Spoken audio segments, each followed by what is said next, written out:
started off as a PG podcast, but then Devin just kept on dropping shits and fucks, and now... That's right. We are live. The ghost faced himself, Brandon Tanev. This isn't like the start of last season when it looked like the Canucks were just a beer league team not playing defense at all. And just before Chris goes, I'm kidding, Chris, you can actually go now. no, hold on. We had to give more time for coming on late. So. I still hold on. All right. Chris, go, and then I got something else to say at the end. So, an elf and a midget in 2 back-to-back games. He's definitely on a friendship tour for sure. I'm okay with him being, the 6'7" defenseman. No! He is a AHL defenseman right now. Look, Chunky, don't mind Devin, okay? We all struggle with Devin, so you know. Well, hello, everyone. Welcome to the Shifts and Pucks podcast. Happy Monday to you. Of course, you can follow us on Twitter at Shifts and Pucks. We're live there. Also, Facebook.com, Shifts and Pucks, YouTube.com, Shifts and Pucks, Twitch.com, Shifts and Pucks. Subscribe wherever you get your audio. Also, find us and our content on the Area 51 Sports Network, as we are probably about 20 minutes away to getting ourselves ready for the conference final official matchup. Looking like we are set there, but we will see. We're still another 20 minutes. But joining us from a hotel, where are you, Chris? I'm in Quesnel, BC. I'm up in Tyler's neck of the woods. Well, still a couple hours away, but I'm in northern BC, I would call it. Well, can you see Tyler? You can't see Tyler's house from your house. No, unfortunately, it's not one of those Sarah Palin moments. No. Oh, no. Yes, that's right. Sorry, I forgot about that. Sean, how is the city of Calgary done in tears yet? It's been a bit of a hangover for a couple of days here, honestly. It feels like everyone's just, it feels a little like everyone's a little hungover and just not sure what to do now. Although we had one hell of a sports weekend this past weekend. And this is like, if you're not you had Champions League final, Liverpool and Real Madrid. You had Monaco Grand Prix, Indy 500. French Open is on for tennis. A former goalie won the Indianapolis 500, Marcus Ericsson. Yeah. And then you also have the World Championships with the medal games on Sunday as well. The Hockey World Championships. So I watched way too much sports this past weekend, and I loved it. It was a good weekend, a heartbreaking game for Canada. They did fight back, but just couldn't get the power play goal from Finland. Congratulations to them. There was also, for those that care, and maybe there's 9 of us left, the CFL started this weekend. Preseason started this weekend after finally getting their deal done. They got that. If you're a Blue Jays fan, they're rolling along right now. If you're a Mariners fan, you're scratching your head. It was quite a weekend. There was lots going on, even wrestling. I think that show was 9 hours and 4 minutes by the time that was done. I didn't order it, but hey, I got a free Rancid show out of it. So, oh yeah, that's true. And nice tribute. And wasn't there also the Calvary versus Whitecaps? Was that also this past weekend? No, that was last Wednesday. Yeah, the Whitecaps won in Kansas City on the road. I think they got their first road win. Yeah, the Whitecaps beat the Calgary Cavalry in the Canadian Championships in penalty kicks. The Whitecaps finally were able to beat the Calgary Cavalry after how many years? Yeah, they have had trouble with them. And also the WHL playoffs, the Edmonton Oil Kings, 4th time in 10 years, they're back to the finals. They are not going to face the Portland Winterhawks, though. They're going to face either the Kamloops Blazers, who I think we may have a discussion about a little bit later, and the Seattle Thunderbirds. One of those two. They are playing Game 7 tomorrow night, or Tuesday night. So check that out. But I'm still a touch hurt and not. It took me a bit to recover, and I don't know if I'm fully recovered. Just a mix of emotions as the Calgary Flames went out in the gentleman's sweep a la 2019 against the Colorado Avalanche. They win game 1. They lose games 2, 3, 4, and 5.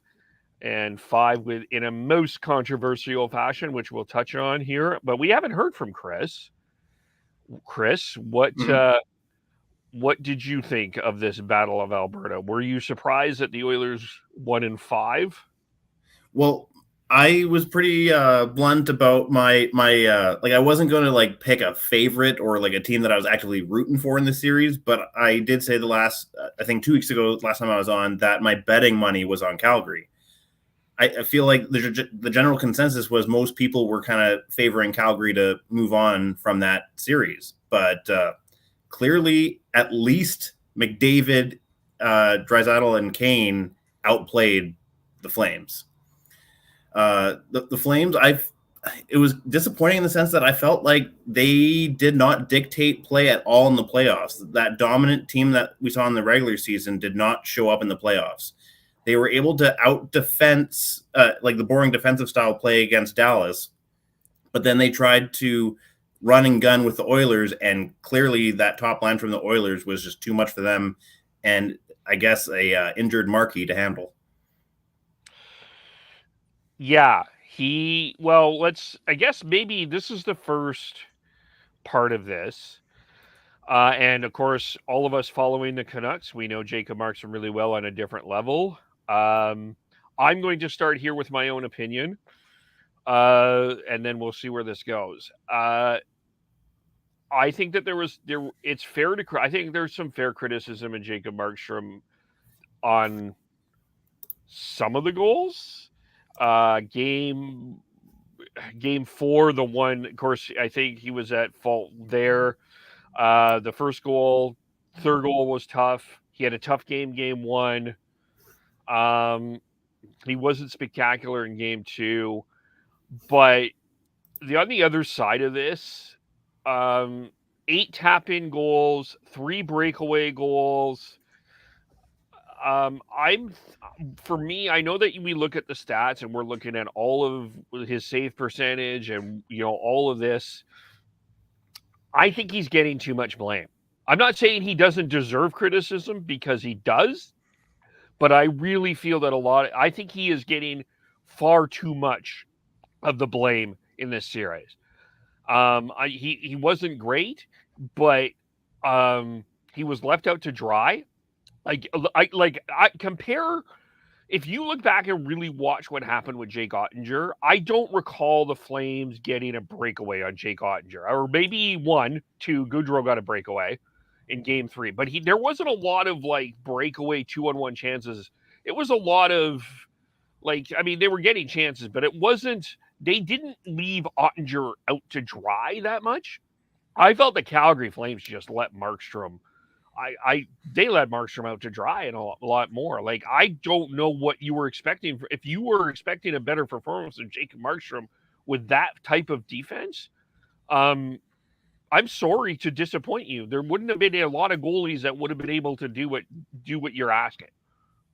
Yeah, I have a buddy who is a Flames fan in Calgary, and he was basically trying to pin most of it on Markey's performance, and I kind of have the same viewpoint as you, Kev. Markey definitely has his share of the blame, and I'm suspecting that he was definitely injured. I haven't seen anything official since they've been officially eliminated, but it definitely seems like he was probably fighting something, because that is not the Markstrom that, especially a Canucks fan who knew what he's capable of, that was not the Markey I knew. Yeah, Markstrom has said he wasn't back having any major injuries. I don't think it ever came out that he had one, but when you're dealing with 2 of the best players in the world, you need to be on your game. He wasn't quite on this game. So I think he does deserve a little bit of criticism there, but I think the big criticism goes down to the whole Flames like skaters. They, as you said, Chris, they didn't dictate the play all playoffs, but they were the better and more skilled team against Dallas, and that won out, even if it took Game 7 overtime. But when you came to playing against the Oilers, they just couldn't contain the McDavid-Draisaitl two-headed monster on that line. Because Draisaitl's playing on one leg, but McDavid still is able to suck players in and create space for him. And Draisaitl is a good enough, one hell of a player offensively to be able to capitalize on that. And as much as I don't want to give Kane any credit, he's being a force this playoffs as well. That entire top line for Edmonton is being a force to deal with. Yep. And the Flames just don't have the foot speed, especially on the back end, to be able to handle that. Kane's a really good skater. McDavid is he the best skater in the league? I'm 99% sure there's no one else out there that can do what he can, especially with the puck. No. He's the modern day Pavel Bure as far as skating ability. Yep. So when you don't have the Flames defense was never a fleet of foot defense core anyways, when you've got especially on that third pair of good Branson and Zadorov, and any chance Woodcroft had to put out McDavid against that pair, he did, and it gave Calgary fits. So it just, I think going forwards, I think the Flames need to get faster on the back end. I think they need to get faster up front. And if they're going to be able to learn from this and continue to take a step forward. Yeah, and of course the injuries, like to be specific, multiple injuries to Chris Tanev, 3 of them. He gave it his all. To be honest with you, in Game 5, I thought he was the Flames' best defenseman despite having those 3 injuries, which either is a compliment to Tanev, and it probably is, and not a compliment to the rest of the defensive crew, which is probably also true. That was something. The first pair, Rasmus Andersson and Noah Hannafin, to me, they had a heck of a, especially with Hyman and Zach Hyman. Zach Hyman took Rasmus Andersson out to lunch a number of times. I don't think people, as much as everybody is giving McDavid, Kane, and Draisaitl credit, Zach Hyman was unbelievable in that series. Just, I thought he was outstanding. Probably the 4th best forward on the ice. And to me, well, maybe we'll go here first. I'm still in kind of this process because there's so much still going on in my head. As much as everyone is disappointed in Markstrom, I said this on Friday, I am the player. I'm like, there were so many flaws in everything else. But you kind of look back on how this series went. You could have argued, there's a legitimate argument, the Flames had leads in 3 of these games and 2-goal leads in 3 of these games, by the way. The Flames could either have been A, winning the series, or B, we could be talking about a Game 7 tonight in Edmonton or in Calgary. It very simply could have happened. And that's where I am led to be the player I'm most disappointed in is Matthew Tkachuk. He scored 3 goals in the first game. He yapped at Evander Kane. It was shown everywhere. He did nothing after. And I don't think he was good at all in Game 5. There was 2 clear giveaways. He gave just pizzas right to the middle. They didn't necessarily lead to goals. Brad Treliving admitted that he had a hand injury, and he gave it away without giving it away. He did get injured in that John Klingberg fight. I just don't think Matthew Tkachuk had a good playoff. To me, he was by far the most disappointing because this is a guy, I'm going to repeat myself. He wears an A. He wants at least $9 million. That's what's going to take $9 million, whatever it's going to take to qualify him. He's going to be negotiating. He's going to be demanding the Flames more money. We were talking about him in a captaincy role. He's been put in a leadership role, and to come out like this, just. And I said this I put this on Twitter. If Matthew Tkachuk played like this in a Vancouver Canucks uniform, Vancouver Canucks Twitter would have eviscerated him. And Flames Twitter is like, yeah, I guess he'll learn though. He'll be fine. He'll learn. We got to qualify him. He's Matthew. Everything's okay.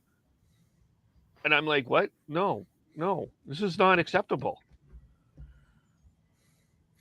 I mean, it's not. It's if you're a team in a building stage where you're trying to learn how to win, which, on all honesty, that's kind of where the Flames are at.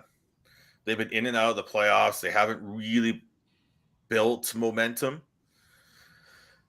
But after they were, if you look at the roster construction, this was kind of a win now season for them. And you needed your top players to step up, and they didn't. Specifically Matthew Tkachuk. So I think, Kev, I think your criticism of Matthew Tkachuk is very, very warranted.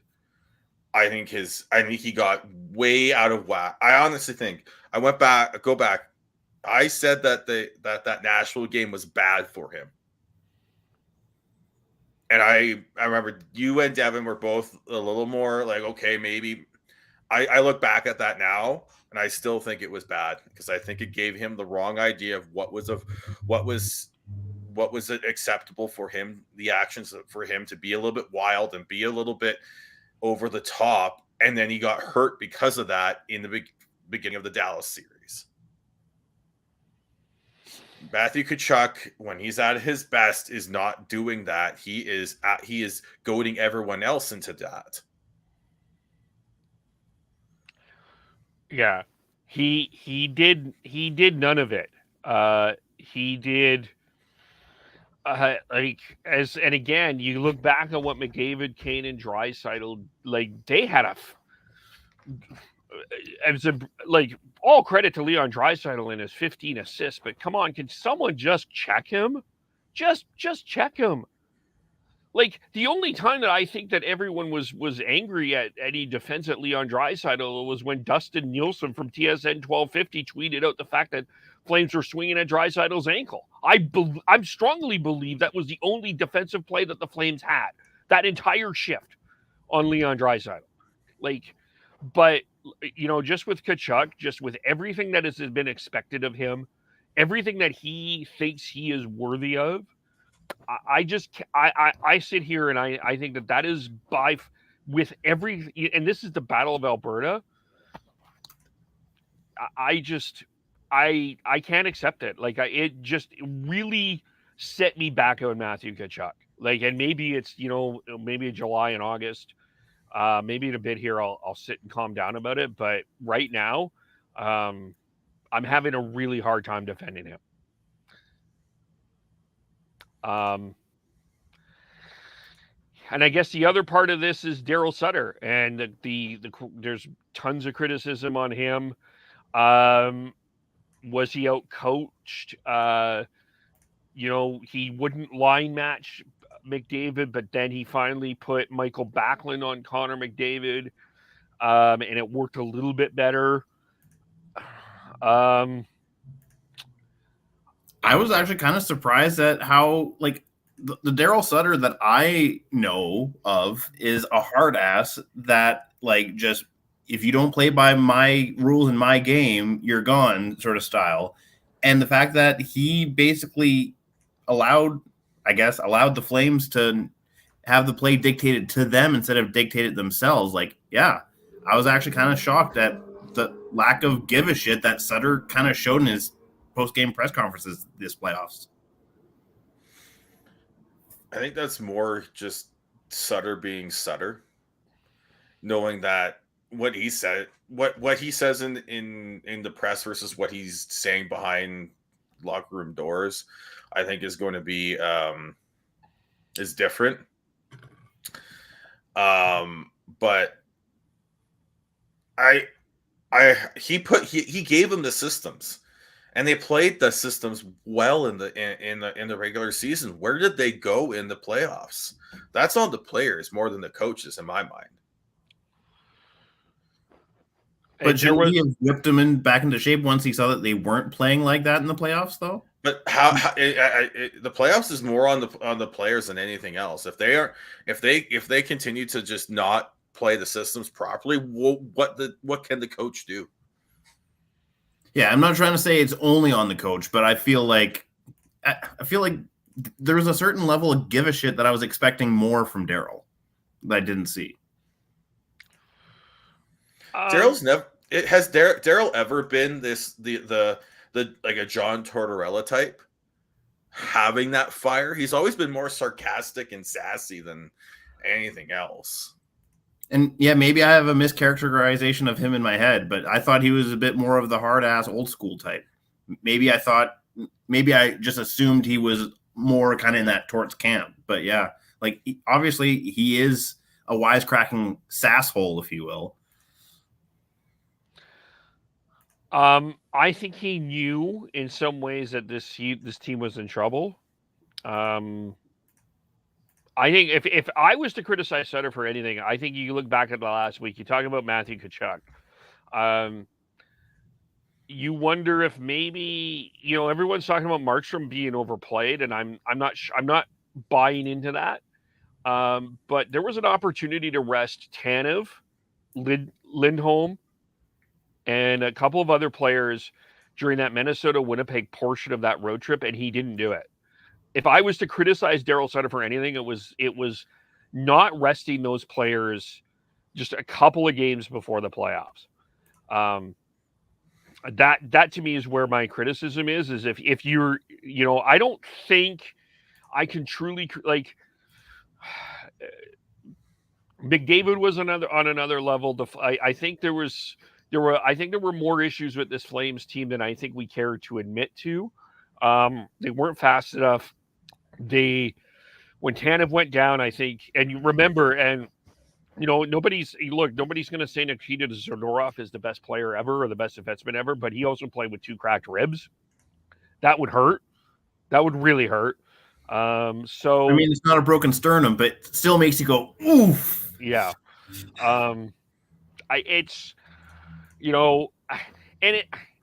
I want to be careful how I say this because I don't want to come across petty, but when you're able to toss Connor McDavid, Evander Kane, and Leon Draisaitl on the ice 25 to 28 minutes a game, and that's your solution for any of your flaws,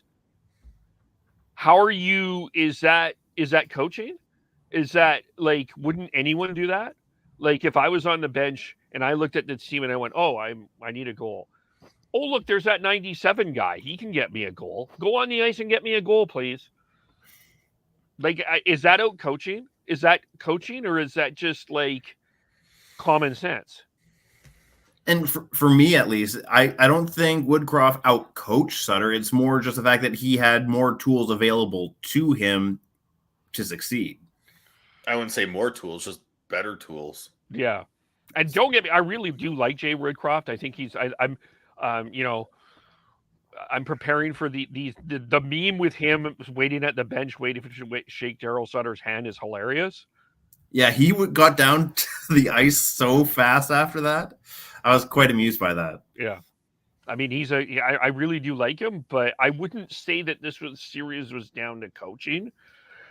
This series was down to will and opportunism.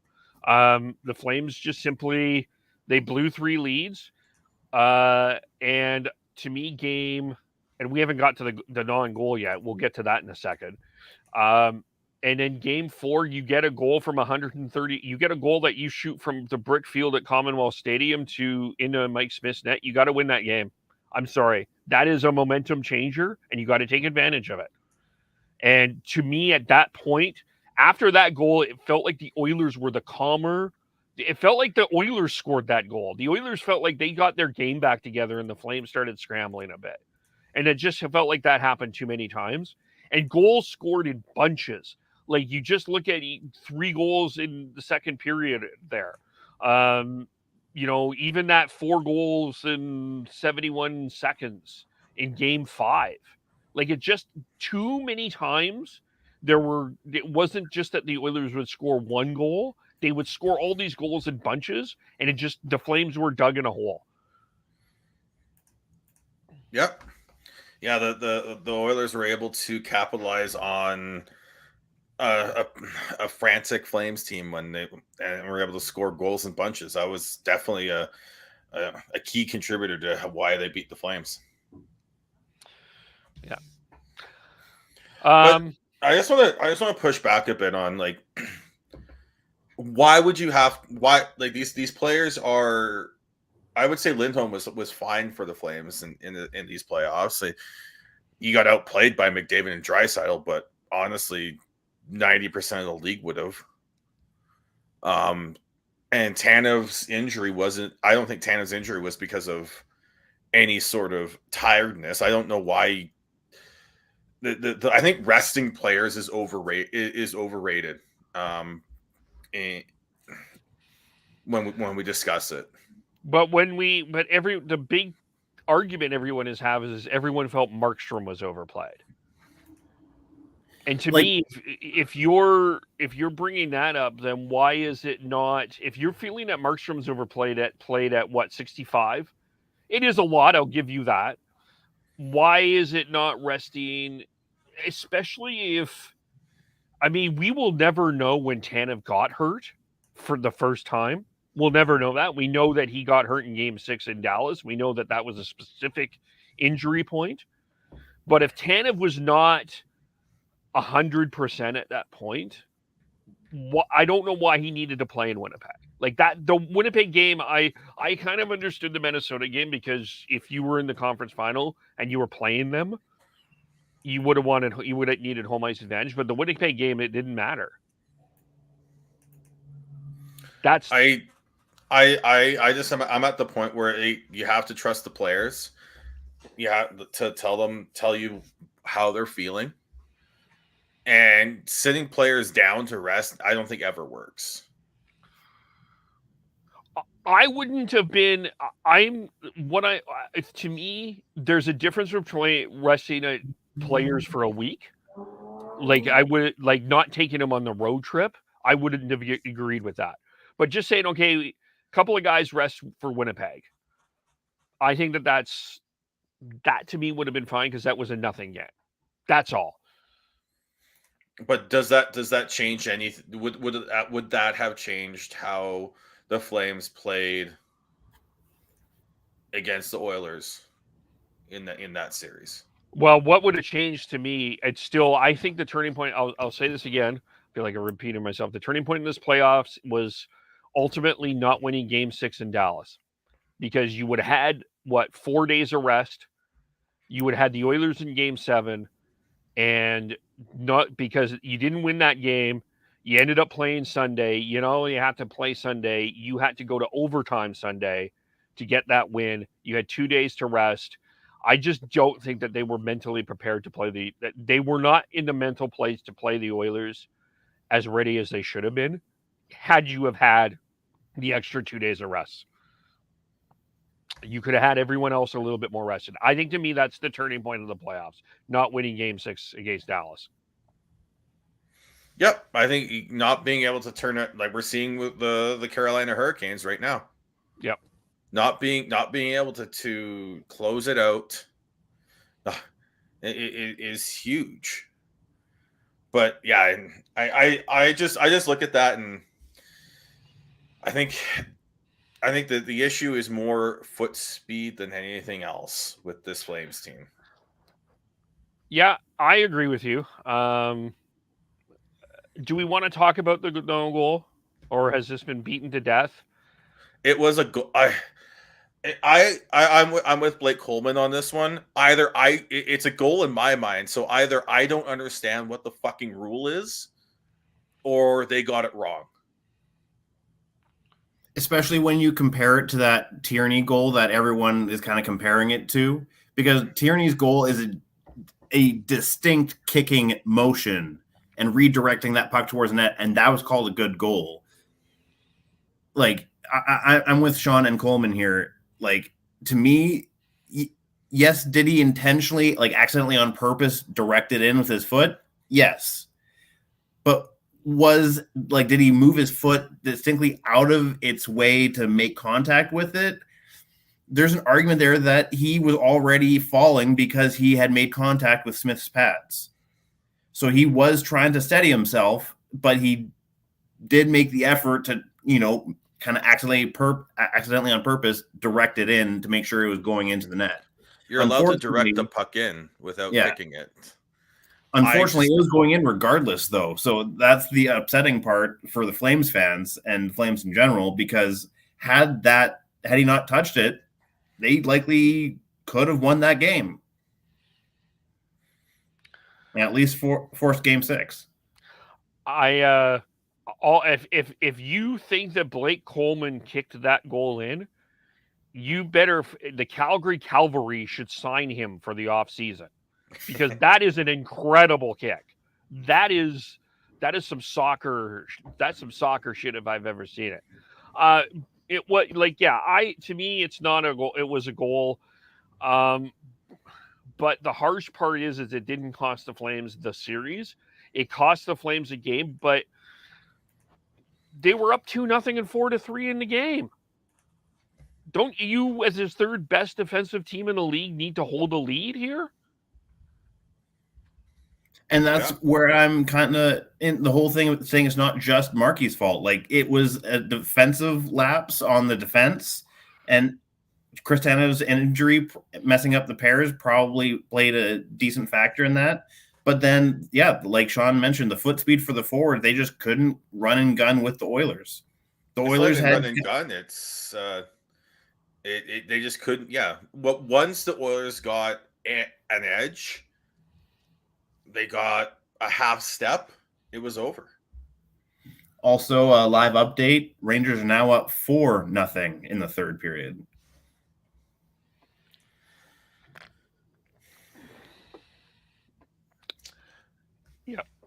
Yeah. We'll get to that series in a moment. I think to me, that's where the Flames need to look in the offseason. I don't know if it's specifically about scoring. They generally are not. They didn't play the game fast enough on either mentally or physically. This is going to be a tough criticism because I don't know if people are wanting to do this, but is Andrew Mangiapane a fast skater? Nope. Like, he got his 30 goals, but he's an above average skater, but he's not a blazer. And for me, it's not the forwards that needs more foot speed. Yeah, I think you need one. I think they need to look at finding someone who's got a little more speed up front. But it wasn't that wasn't the what held them back in this game, in this series, in my opinion. It was the foot speed on the back end that really held them back. I think it was a combination of both, but mostly defense. Yes. Yeah. I don't know if Hannafin is fast enough. I don't know if Shillington maybe it was fast enough. Zach Hyman, when he put it up another gear, just the Flames couldn't keep up with it. I just don't think that they were fast enough on a number of levels. And that doesn't mean that they scored 20 goals in this series. It was 20. The goals were 25-20. Someone can't tell me that they need more scoring. They have scoring. You just need to be faster all around. And I'm not convinced, I love Blake Coleman. Please don't get me wrong, but I'm not convinced that Blake Coleman was super fast. To me, that Yarncrow, Dubé, Toffoli line, that was a hot mess. I don't think that Toffoli was on the right. That there was no chemistry to me. Yarncrow's not a center. I think he needs to be moved to the wing. Anyone was expecting Tyler Toffoli to score, that line didn't work. And then you had the Lewis, Ritchie, Lucic crew, which did what Daryl wanted him to do, which was try to create havoc in the offensive zone, but other than that, couldn't do much else. And yeah, it's. I think you are right in that Yarncroc didn't fit in the way I think they thought he would. But they I think they need some more speed up front a little bit, but they need to rethink that blue line. As good as Zadorov and Gabranson were at times, if you're going to defend against even if they got past McDavid, they would have had to be trying to contain McKinnon. The top players in this game have speed now, and a lot of it, and you need to be able to defend that. And they just in playoff hockey, that blue line may not be good enough. Actually, may not. It is not good enough. No. Yeah. Which I guess that leads to the final two questions. The two big questions in the Flames offseason. The first one is Johnny Gaudreau. Blake Coleman says it was asked this week do you lobby players to say, and he said you do if his name is Johnny Gadreau. I'm leaning towards my belief that he is going to sign. I think it's going to take 10 to do it, but I think they're going to get it done. That's going to hurt. That's going to hurt because there's going to have to be surgery elsewhere in that roster to make it happen, because I think Tkachuk's back next year. Well, this is where the question becomes, and I put the poll out. Do you trade him now? I guess, the question is how can you convince Johnny to do 9 or 8 and make, let's go back to Johnny for a second. Because a lot of people what I'm hearing from everybody that is in the know is he took a hometown friendly discount last time. He's not going to take a hometown friendly discount this time. But the counteract to that would be, if some people think he's a future captain with this team. If with the same argument that we've had about JT Miller, about Matthew Tkachuk, about some other players, if he's a leader, he should take a little bit less for the Flames to make those improvements. Is that a fair expectation from him? I don't feel that it is with Johnny, because I think he's earned the right to explore his options. I look at that and I think it is unfair to ask him, because he doesn't have they don't have the build up. Had the Flames built more steadily and less volatilely from 2019 through till now, I think it'd be a much more reasonable expectation. But they lost out in the first round to the Avs in 2019.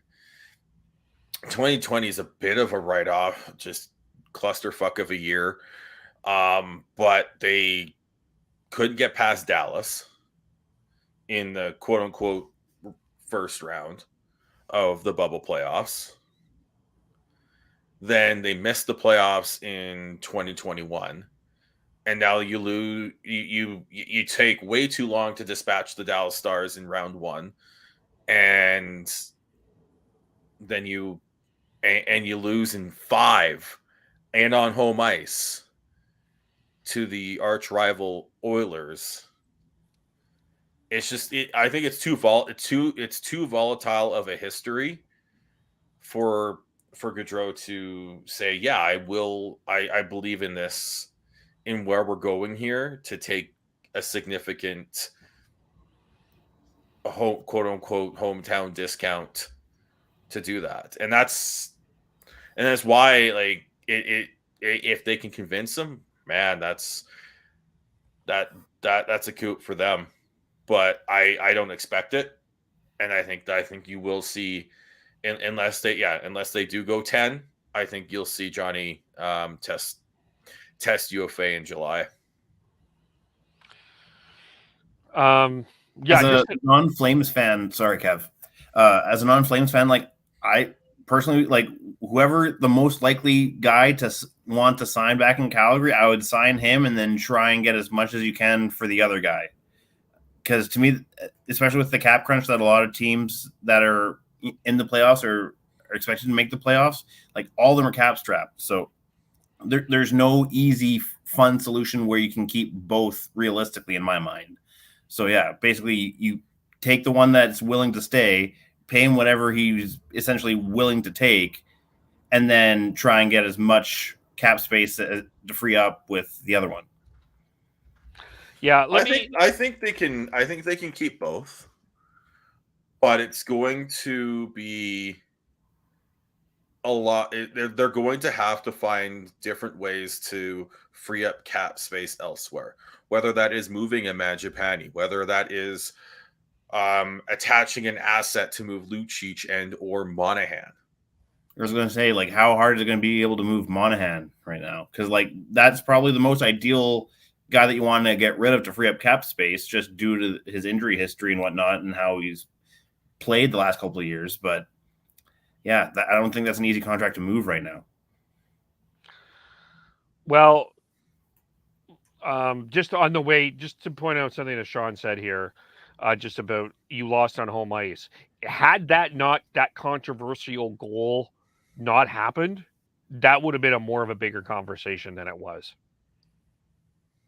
It was, if the Flames losing on home ice, I think they were almost fortunate that goal didn't count, because I think that was more of the conversation, and it would have been the fact that the Flames lost on home ice to the Edmonton Oilers. But they still lost, and they still had chances. And totally. I think it's right now the Flames have $26.925 million in cap space for next season, and they have Mangiapane, Shillington, Tkachuk, Gadreau to sign, let alone filling out the rest of the roster, because Goodbranson's not signed, Zadorov's not signed. So I think I look at that and I go, you're gonna have, if you're gonna basically blow $20 million on two players, you're gonna have to find cap space elsewhere, because to fill out your roster. Well, this is where I'm getting with Matthew Tkachuk. To me, this is the where the debate is, to me, was with Matthew. And take away how I'm feeling about him at this particular point in time. I can't personally, even at 100-point season, I can't justify him making $10 million. I don't see him as a $10 million player. I don't. Like, if I'll say this, I'll put my Canucks hat for a second. If Matthew Tkachuk is making $10 million, if I'm JT Miller, I'm like, okay, you're going to give Matthew $10 million? I was on a worse team and almost got 100 points. You're going to give me 10? Because I'm damn well deserve it. And if I was in the playoffs and I was playing against Evander Kane, I would have punched him in the face at least twice before he would have scored a goal. I promise you. So, like, sorry, like, it's just JT Miller just would not have let Evander Kane roam around like that. I just don't see that at all. I just watch JT Miller play, not what happened. So this is the question, and this comes down to, again, what Matthew Tkachuk has all been about it. I know that there's the mercenary part, but this is why I posted that on the Twitter, because either you trade him now and see what you can get, you qualify him and you wait and see what happens next year, or you sign him in the long term. But to me, I think you have to have a serious look at trading him if you can get what you need. I think you have to have I think you need to look at that more than I think Calgary Flames fans want to admit. What's the package that would make it worthwhile?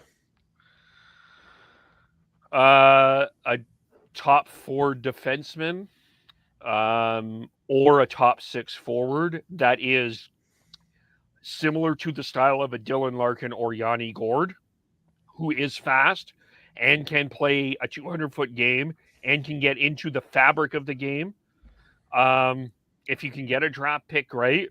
But one of those have to be in that package. And I'm not saying just any top 6, but in the style of a Dylan. I'm not saying get Dylan Larkin, get Yanni Gourde, but a style of player like that, where if this game is on the line, this guy is going to be in the fabric of the game, and you can count on him to win. But you're not giving him away just for the sake of saving cap space. That's not what I'm saying. You have to get something for him. But I think that there's a reasonable argument to trade Matthew Tkachuk. And maybe I'm alone on the island here, but in terms of Flames fans, but I think that I think that you have to be a little bit more open to that conversation if you want, especially if you want to keep Johnny Gaudreau and you want to pay him $10 million. You're going to have to pay him 10. So I'm going to throw a hypothetical out there. We all know that the Tkachuk family has a kind of unwritten loyalty to the state of Missouri. So Kyrou for Tkachuk straight up? So I think St. Louis says no. Yeah, because Kyrou is going to be more valuable as a cap with his cap than anything else there. I'm just trying to stir the pot. That's all. I was wondering about Toronto. What are they going to give up? You're not getting a good top 4 defenseman out of them. You might get William Nylander, maybe. I don't think it's a solution. I don't know. I'm just talking. Toronto's in cap issues too. And they're going to add another $10 million player? That only shaves off 1 point something because Nylander's making 11 something? No, Nylander's not a $10 million player. Oh. Maybe I'm taking that with another. His first year on that contract was about that because he signed in December. But let's see, where are they? His contract's in the sixes. So yeah, that makes no sense for Toronto. None. When they're just as they have $7.84 million and change, and they have to fill out their roster, including figuring out what the hell they're doing with their goaltending. I look at that, yeah. William Nylander is 6.962366. And you're basically probably adding at least 3 onto that, if not more. And they've already got 3 $10 million players, $10 million plus players on that, and they're all forwards already. I toss that as an option, maybe. I could see St. Louis as an option for Matthew Tkachuk. I could. I just don't know if that's Jordan Kyrou, though. If St. Louis wants to do that, sure, I would be more than willing to do that trade. But I don't think St. Louis would do that trade. What defenseman would you want out of St. Louis if you want a defenseman? Not necessarily Colton Parayko. But would St. Louis give up Parayko, though? Not if they're smart.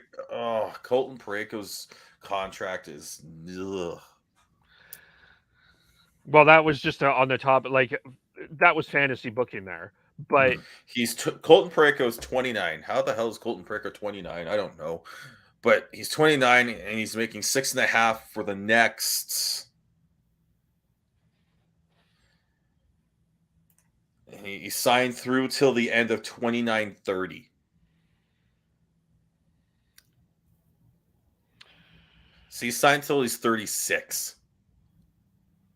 At 6.5. Yeah. I mean, Scott Perunovich is an interesting guy. They have to qualify him. I mean, I look at now that I look at that, and I like Kyrou, but I do wonder if that could be a work. They could work that out. But he got 27 goals and 75 points in 74 games for the St. Louis Blues, and he's making 2.8 on the cap for this season, and is an RFA next year. I mean, that's going to be tough. I don't see them wanting to give him up because they are trying to get faster, and Matthew's not faster. I don't see that. Dynamic, and they don't have enough dynamic scoring. To me, I think that's one of their weaknesses. I mean, they had a lot of 20-goal scorers, but they didn't have that guy that just scared you. And Jordan Kyrou is probably the closest that they have. So I don't see them wanting to give up Jordan Kyrou that easily. What about Tarasenko? He's already asked for a trade request in the past. 30 years old, 7.5 on the cap this year, UFA next year. I mean, depending on what the rest of that package is, I wouldn't. Who knows? But I don't know what else. There's Ryan O'Reilly is an interesting name there because I mean he'd be a Sutter type, but good luck getting him out of St. Louis. Yeah, St. Louis is in win now mode right now. I don't think they're giving up Ryan O'Reilly. Yeah, it's hard. That's a hard trade. The Tkachuk trade is a hard trade to make, and Dylan's got has got an idea with the Ducks with Olin Zellinger, a first, and one of some players there, Steele Comtois Lunderson. But I don't see that being attractive enough for the Flames, even if they do add Lucic in there. But if you're giving up Tkachuk, I think you're keeping Lucic just because you don't. If you're giving up a Tkachuk, there's all your cap space. Your cap space issues are gone. So I don't think they would be. And talk about a player who just sort of, he's overpaid for what he brings to the team on the ice, but off the ice he seems to be a fit there. And if you trade Lucic, that's going to take a huge chunk out of that locker room, and we've seen what happens when you do that to a team. Just go look at the Canucks over the past year and a half. Yeah, all I'm saying is I don't know where the team is, but I mean the other two ways to look at this is, can you get someone to overpay for? I think can you get someone to overpay for Mangiapane? That's an interesting question. Can someone be enamored with his 30 goals? And maybe you get something for Shillington, but I don't know. Shillington. Yeah, I mean, but to me, the way that this works for me, for the Flames to improve, is looking. I think you have to have a longer look at the conversation of trading Matthew Tkachuk. That's fair. Yeah. I think it's not just sign him, but I think you have to take a look. Go look at Rutherford and the Canucks. They've looked at every option, whether it was JT Miller or Connor Garland or Brock Besser. They've looked at every option. Every option. You need to do that, and I don't. And then Treliving does do that. I wouldn't doubt if we see some fireworks out of Treliving this offseason.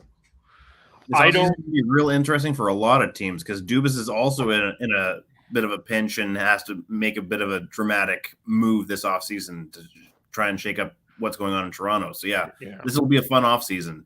Yeah, let me add one more thing, and we'll move this quickly to the Oilers, and then I want to transition this to the Canucks. I don't think ownership in Calgary is very happy losing to Edmonton. I can almost guarantee you that.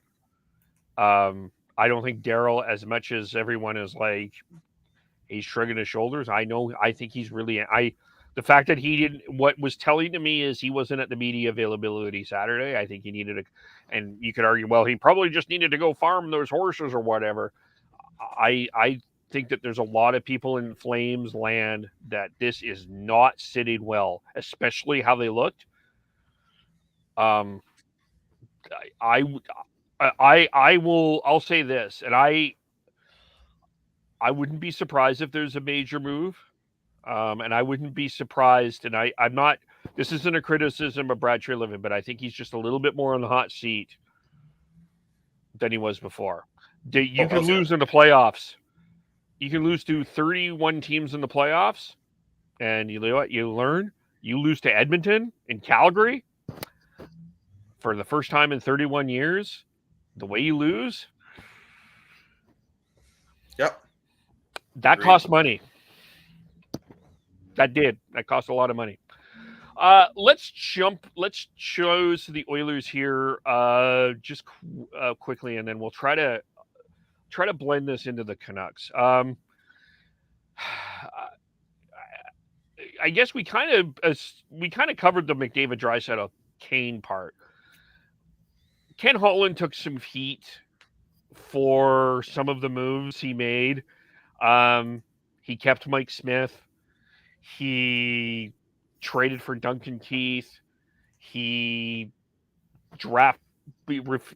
chose a different player over a goaltender. He chose Philip Broberg over Trevor Zegras. Yet they're in the conference final, folks. They are about to play the Colorado Avalanche. Is Ken Holland vindicated? Or where are we on the Oilers? Like, I don't want to criticize him, but this is fascinating to me. This is a team that made the conference final, so you would think that, they deserve credit and they're a good team, but I still look at them as a flawed team. They are still a flawed team, and I wouldn't give too much credit to the Hollands of the world. I give a lot of this credit for the Oilers' run so far on their two big horses. Leon and McDavid have thrown this team on their back, as injured as Leon is, and they have been dominant. Like, this is basically what every Oilers fan knew is possible and have just been waiting for it to happen. So, yeah, I don't give the credit to the management. I give the credit to their big players basically putting this team on their back and dominating. Yeah, I'm the same way. I think this is more on how McDavid's taking this game to another level, how Draisaitl's been able to produce while playing on one leg, how Mike Smith stepped up, and even better. And Kane, Hyman, they've been better, but they've been good enough. But I think it comes down to the fact that McDavid and Draisaitl specifically have been able to drag this team into the conference finals. So let's take this to, and I'm not wearing my Canucks shirt, but so today, just because I was still in Flames mode, but let's take this to the Canucks. Lots of talk here about,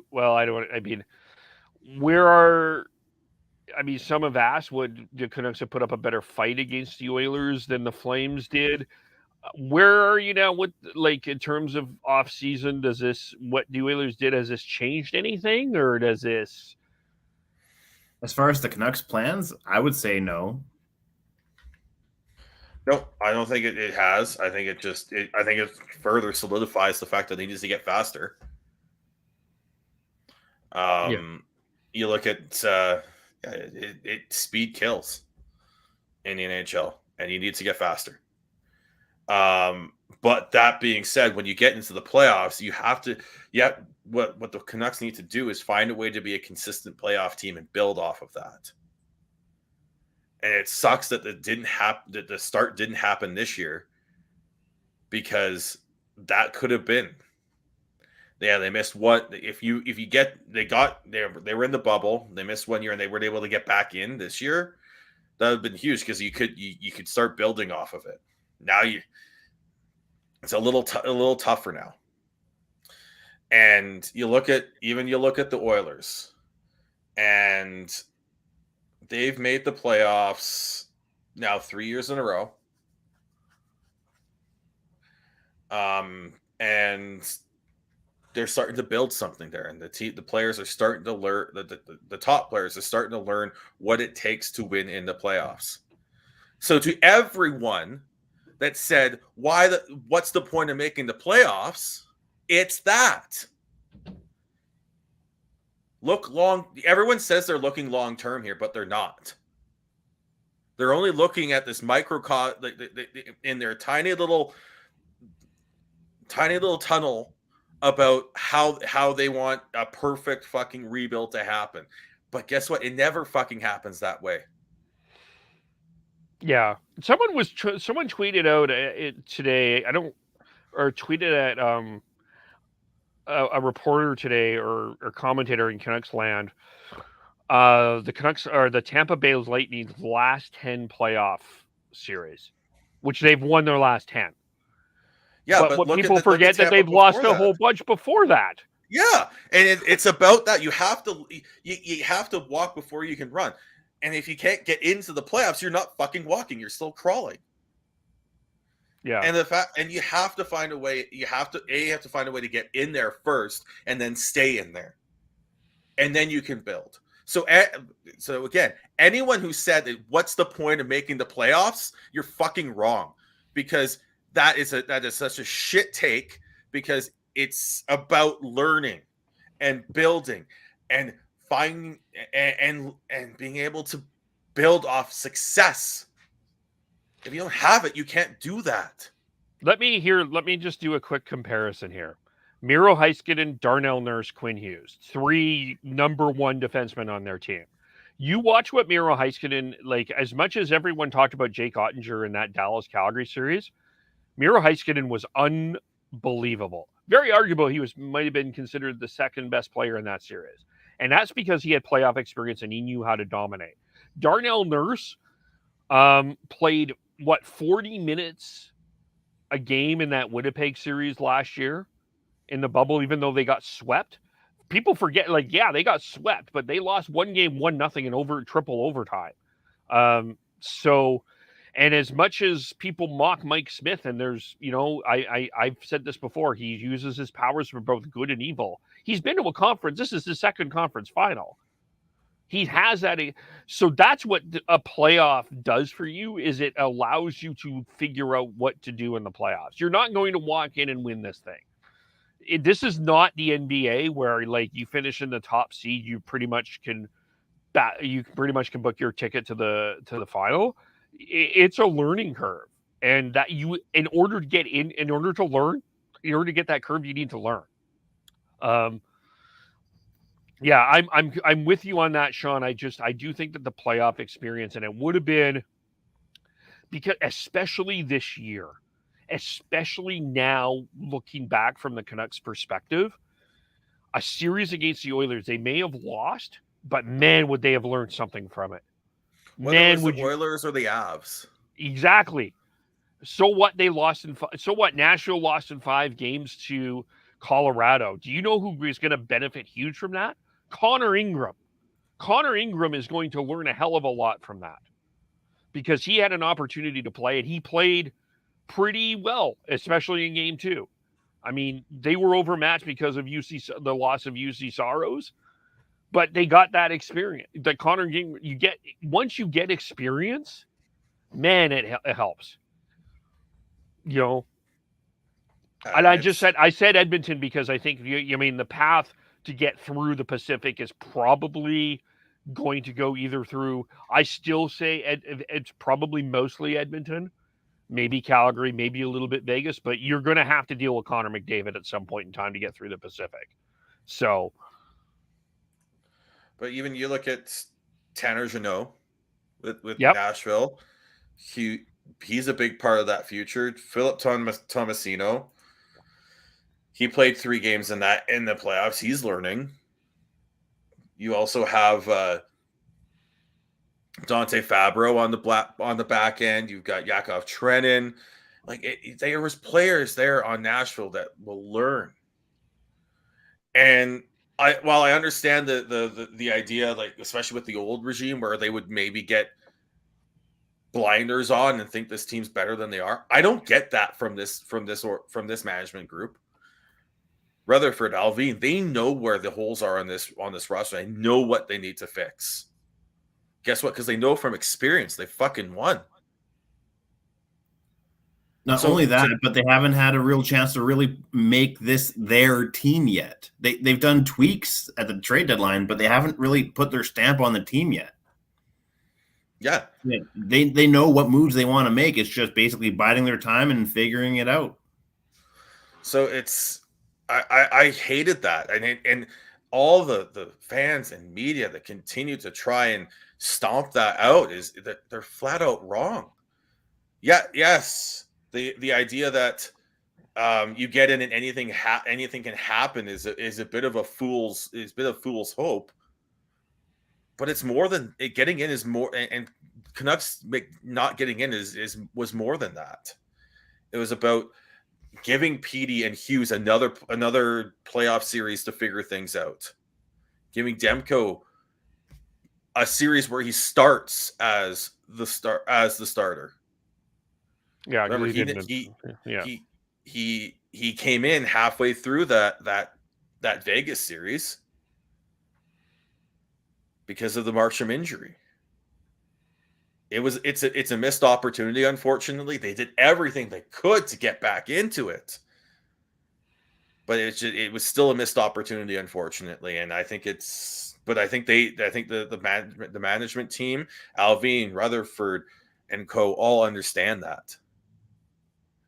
And they also all understand what the flaws of this team is currently, let alone what the issues that have plagued this franchise for years. Player development, drafting. They're gonna do their darndest to fix it.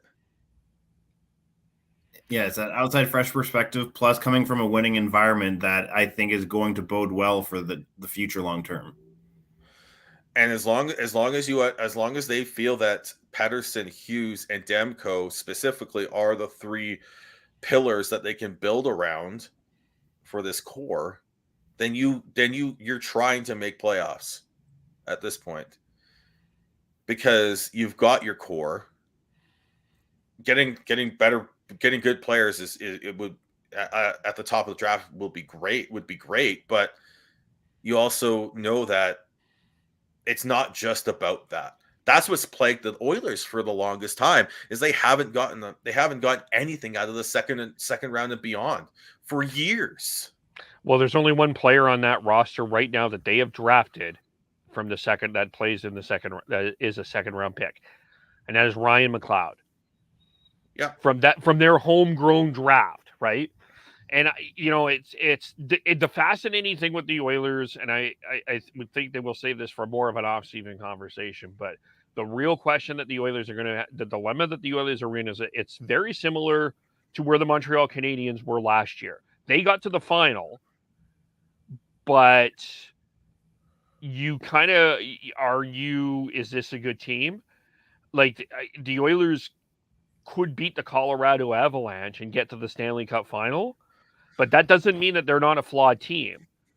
And that doesn't mean that there's a heck of a lot of things to fix. And if you're going to sit and rest on your laurels as an Oiler, if Oiler GM, that's on you, right? But that's the fascinating thing about this, right? Like, they hit on McDavid, they hit on Draisaitl. I think Ryan Nugent-Hopkins is a better player than a lot of people give him credit for. And then, for sure. But it's very, fantastic. Evan Bouchard's good.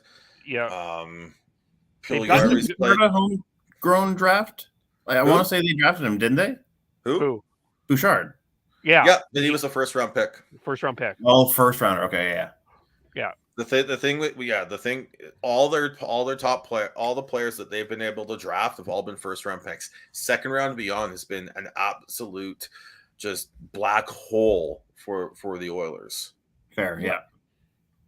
Yeah. So And I think today, the news of today, Daniel and Henrik Sedin joining the player personnel department, having more of a hands-on role in development, I think is a good move. And can we go back to that whole conversation around practice habits? I think that people made an assumption that was about Gaudreau. I don't necessarily think that was all on Gaudreau. I think that there were some players that they wanted to, I think that they felt needed to improve their practice habits. I'm not mentioning any names. I don't think there's any names needed to be mentioned. But I think that's why Daniel and Henrik may have noticed that too. And I think they want to take more of an approach in terms of just show these players the way to be a better professional. And not only that, but it gives them a more defined role instead of just being like special advisors to the GM. This actually allows them a spot to actually help improve the team in a more direct fashion. Yes. And I don't think that the practice habits were bad, but they're not good enough, if that makes sense. There's bad where you're not professional. There's solid, and then there's where you need to be one of the best in the league. I'm going to try Sidney Crosby's, the Sedins, the Stamkoses, the players like that who are lauded as leaders, as some of the best ever. I'm going to try to be Devin here. Just hear me out. Hear me out. I'm not good at being Devin, but I'm going to try this. Do you know how you're like when you're massively in love with someone, and like you can't go a day without thinking about it. You eat, sleep, and drink whatever they're doing. Like there's like fire in the relationship, and everything is all that it consumes you. That there's a difference between that and I like the game and I'm really comfortable. I'm very happy in the game. I think that's one of that, like that fire. I absolutely love this game of hockey and there's no other thing I'd rather do than I would do this for free.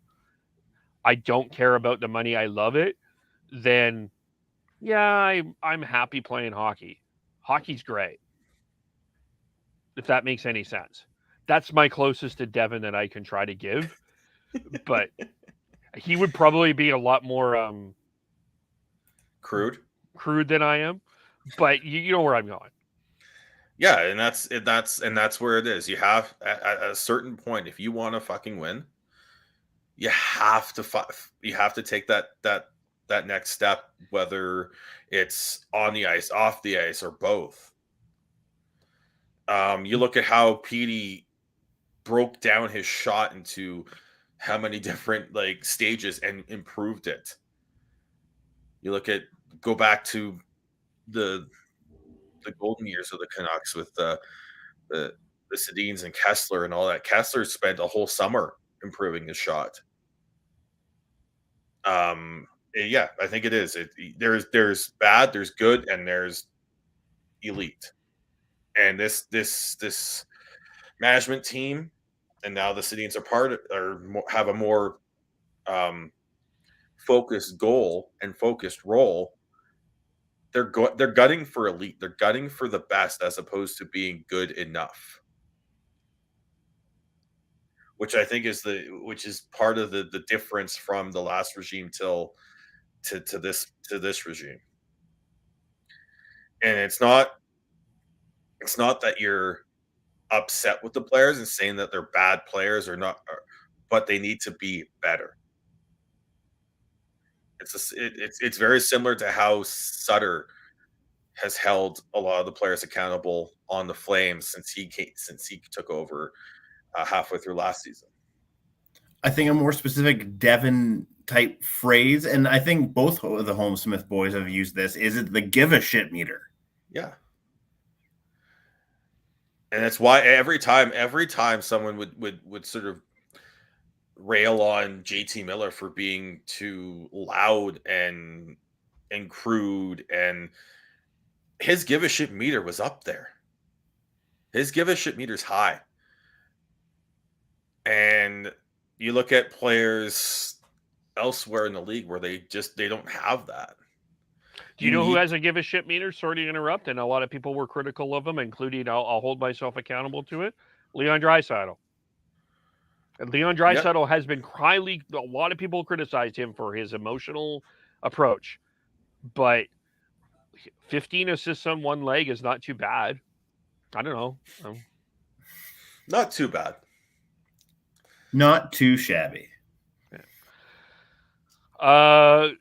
Maybe this is a good time to do this. We'll touch on our series preview here. Oilers, Avs. First of all, this is the best individual matchup in playoff history. I think one of the closest to. I don't recall anything within the last 20 years even close to McKinnon versus McDavid. Like in terms of the height. I'm trying to remember. Just Crosby Ovechkin. Oh, I think this is a bit. They fucking delivered because they both got hat tricks in one fucking game in that series. Was that an Eastern final? I feel like that's been so long ago. Holy cow! That was the last time they played against each other. Was 2000. Was when the Caps won the Cup in 18. Yeah, so that's been 4 years. It just feels like it's been. I feel like this is more marquee, or this. Maybe this is a better way to say it. Maybe this is let me reword this. This is more fresh. These are two new faces that we haven't seen in this level for a long time. Like we haven't seen McDavid in this level at this level. We haven't seen McKinnon at this level. So I think this is fresh content for the NHL. This is the best since 2009 when that series happened. Yeah. That was 2009. So that was Crosby was drafted in 2006. Ovechkin was 2004. No, it was 2005. 05. Yeah. No. It was 05 and then 04, 05. Ugh. But yeah, they were bright and bushy-tailed young kids at that point still. Yeah, I think it was 04 because I think it was Ovi didn't get to play in his first year, and then Sid got drafted the next year. 04, 05. Yeah, and then they both played their first season together, even though they were drafted 1 year apart because of the lockout. Yeah, it was 04, 05. But yeah, so that's why I'm saying, like, it's been 13 years since we've seen this. A marquee matchup that way. But now that the game is now that the game is over, like even the Eastern matchup is going to be super fun to watch and high octane. Like it's officially now it's Tampa versus the Rangers. Yeah. And one thing that the Rangers definitely have going for them is that top line of Kreider, Zibanejad, and someone help me out on the third guy. Strome? No, Strome's with Panarin and Kopp. But Panarin, as far as like their top three offensive guys, like that's a pretty deadly top three. So yeah, we're gonna have a fun third round. I think it's gonna be some pretty high scoring. Then you got arguably the two best goaltenders in the league in that series too. Yeah, that'll be fun. I just to go back just to one quick thing with McKinnon and McDavid. I feel the one difference here is, and I maybe just because it's fresh in my brain, but I feel like with ESPN covering this, but actually it's TNT covering this. It's actually TNT in the States that's going to be carrying this series. I just feel it's going to be promoted a bit better than Crosby Ovechkin. That's sort of my hunch, but I could be wrong. But we've got some really good individual matchups for sure, but it's not only with McKinnon, McDavid. I could make a legitimate argument that it's Makar. I am open to an argument that Makar is better than McKinnon, but that's subjective to you. I think Makar is. That's no knock on McKinnon, but Makar is something else. I remember we were having that discussion about Quinn Hughes versus Makar, but Makar after that rookie season, Makar took his game to another level. He took his game to up 4 levels. While Hughes he went Super Saiyan. Yeah, he went Super Saiyan. While Hughes is still building. Makar is a generational defenseman, and I don't think we've seen a quote unquote generational defenseman Since Lidstrom. And that's and Hedman's the closest we've seen in my eyes.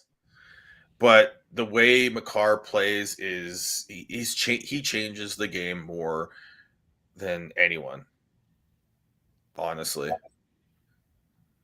And yeah, for a defenseman to have the impact on a game like he does, yeah, this is something you don't see for decades at a time.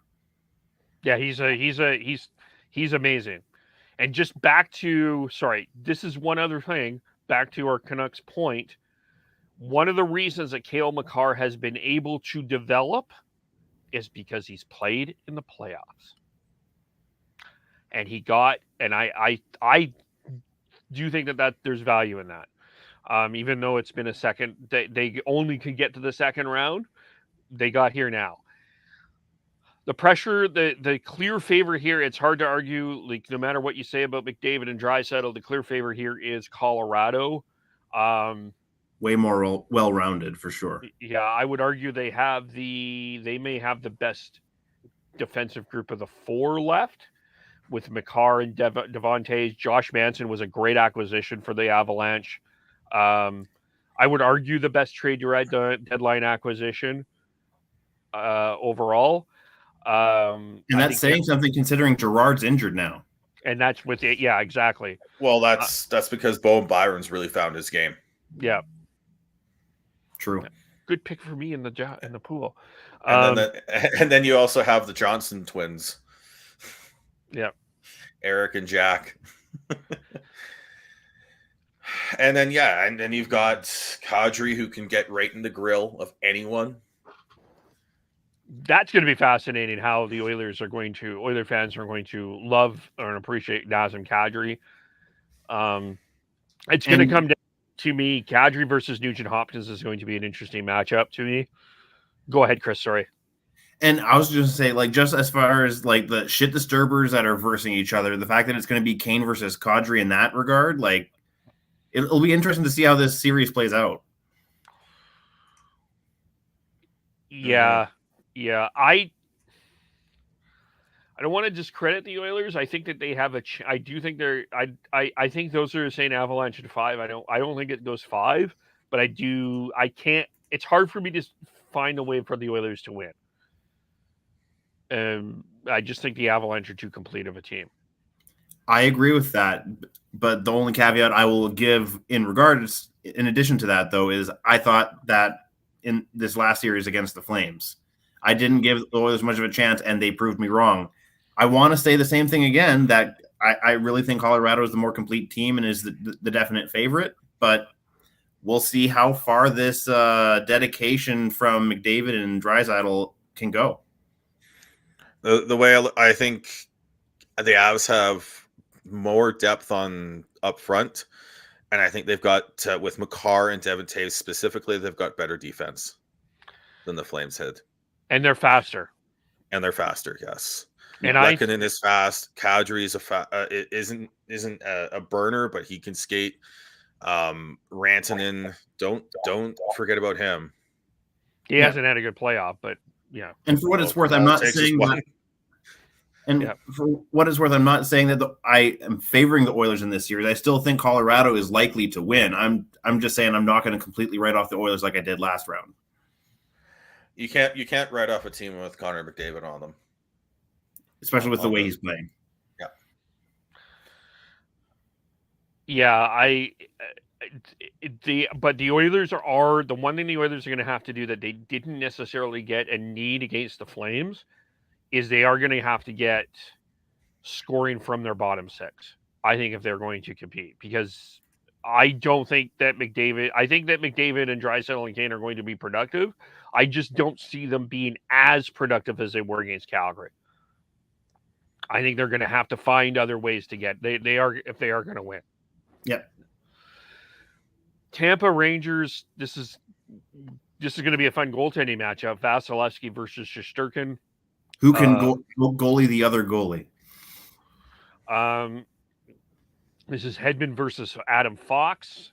This is the champs versus the big city. Cooch versus pick your top offensive guy like from the Rangers. Not a superstar Nikita Kucherov, apparently. You've got Kucherov, Stamkos, depending on where Braden Point's at. That'll be huge. Is there a timeline for Braden Point right now? I haven't looked in the last little bit. But them getting a lot of getting rest was huge for them. But and then you've got the kid line with the Rangers too. Lafreniere is starting to prove that they were right to pick him first overall. Yeah, he's getting there, eh? Well, I remember, was it earlier in the season when I think it was you there, Kev, was sort of just making the comment that maybe Lucas Raymond was should have been the first overall pick. I still love Lucas Raymond, though. It'll be an interesting conversation in 10 years. I don't think that Lafreniere has proven. I mean, the playoffs has helped that. But once Detroit takes that next step, it'll be interesting to see where Lucas Raymond is. Yeah, as far as what they mean for their teams 10 years from now, it'll be interesting to see as far as like how big the difference between the two of them is. Well, the one thing with that is you have Raymond just being thrust into a top role, while the Rangers, based off of their roster, were able to sort of not do that with Lafreniere. So I think yeah, in 5 to 10 years, I think it's going to be a very interesting discussion about that from that draft specifically. Because you had, like, again, Byfield hasn't really lit it on fire yet. Stützle's been solid with Ottawa. Man, I don't tell Dylan, but Jamie Drysdale, don't forget about him. But yeah, Jake Sanderson too. Yeah, Jake Sanderson as well, and he hasn't even played. See if he can make the jump, and also you've got Seth Jarvis and Anton Lundell in that draft as well, and they both have on strong teams have been put into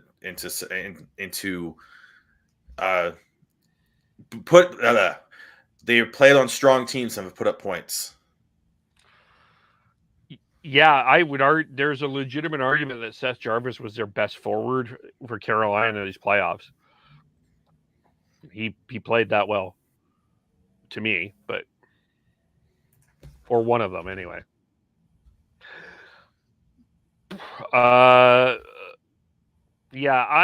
this one, it's going to be. By the way, that's Frank Vetrano that plays with because of Zibanejad and Chris Kreider. The player I keep forgetting about. One player I just keep forgetting about, Frank Vetrano, but he's there. I think I still have to favor Tampa Bay because they have the rest. They're the champions. But we'll have to see. Shesterkin just seems to give this Rangers team some confidence. They remind me a touch of the Oilers, and I'm not saying that they're relying on one guy, but Shesterkin is giving them enough confidence to get them to where they're going. Yeah, it's obviously not the same position that is being relied upon, but I would say that they're probably leaning just as heavily on their leader in that regard to get them to the next round, just as much as Edmonton has been. Yeah. And in that regard, I would give Tampa the favorite for sure. Mika Zibanejad has 19 points in 14 games. Adam Fox is 18 and 14. This is Shesterkin's giving him the confidence, but that's what good goaltending does. Yeah. I'm not saying he's carrying them. Like, I'm not saying it's. I just think that the Rangers are playing probably a bit better than I think people think that they are. And it's allowing Zibanejad and Adam Fox, and they're just playing with a lot more confidence. Yeah, they're on a heater in the same way that like Montreal was last playoff run, in the sense that they're kind of outplaying what their expectations were and how far they were going to get. Yeah, it's not nearly to that level, but yes. Yeah, I'm not saying they're on the exact same level, but in the general sense of outplaying their expectations. Now, could you imagine this team with JT Miller? I mean, how many times has that been rumored now? Well, no, because this past week apparently the offer that was on the table came out, and it was Niels Lundqvist, a first-round pick, and Philip Chytil. Cheadle. I butchered that one. I dollywalled that one. Holy crap! And I don't think that was enough. Honestly, Cheadle he's a solid player, but can he be a top six, like a reliable top six forward for a team? I don't think so. I think he's probably more fitted as a top 9 guy. Niels Lundqvist, undersized, puck moving defenseman. They've already got one in Quinn Hughes and another in the pipeline. The only difference is he's a right shot, and then that first would have been late. Who knows how late now? Yep. So I'm quite happy that Rutherford and Alvin stuck with their guns there. Yeah, for sure. Oh, what? And then the other big injury with the Ranger, I get the question will be Ryan Lindgren, how his health is going to be important in that series as well. But yeah, he is their Chris Tanev. He's a fucking warrior. He's been in and out all playoffs. I don't think that would have been enough for me for JT Miller. I mean, that's 3 pieces, but I don't think it's 3 good pieces. And I don't think they need a Philip Chytil, to be honest with you. I don't think they need that type of player. They have some similar type of players in Philip Chytil already. Yeah, he feels redundant as far as what he would offer. Yeah. And I please hear me when I'm saying this, because I'm not trying to be critical, but they need a Logan Stankoven type of player. Just someone a bit more stank. That's the best word that you could use. I mean, I'm a fan of wordplay, so. Bit more fire, bit more Dylan Larkin in their game. Well, if you're gonna trade away fire, you're gonna need to get some back. Yeah, there's no fire back in that trade to me. If that's the offer, I would think that no. Yeah, and he had 14 goals in 16 games. Like Cheadle had 14 goals in 16 games in 60 games in 1920, and hasn't hit double digits or played a full season worth of games. Well, yeah, he got 8 goals last season and 8 again this season. And yeah, I think they've got some fire coming up in the Canucks have fire coming up with their younger players with Höglander and Podkolzin, but they need to find a way. Mm-hmm. Yeah, there we go. Elias would have said that would be the guy if I'm the Canucks and JT Miller is on that package of Rangers. I'm insistent on this guy, 100% insistent on this guy. By the way, Brennan Othmann is a winger you want on your team.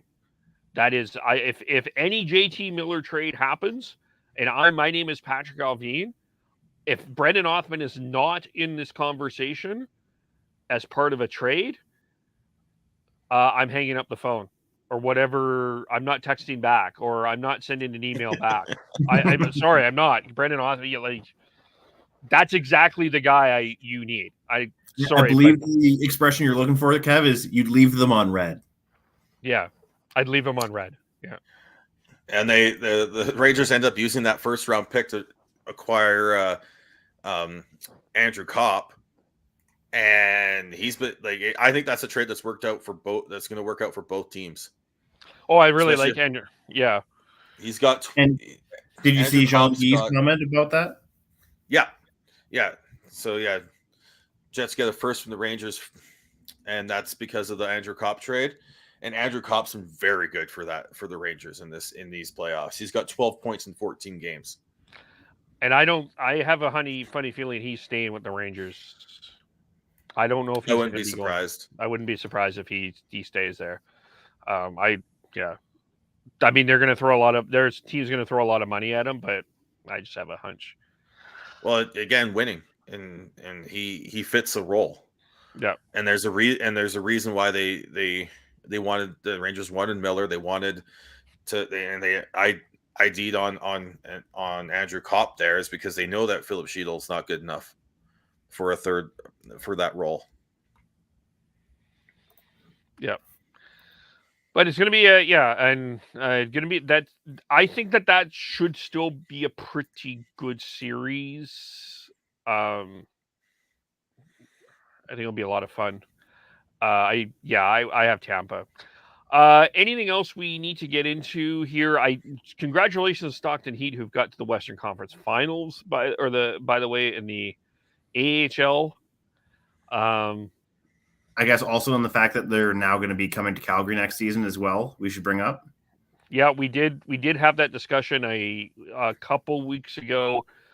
And we're still trying to figure out where they're going to play, but I'm sure something will be worked out. They'll play on the Red Mile.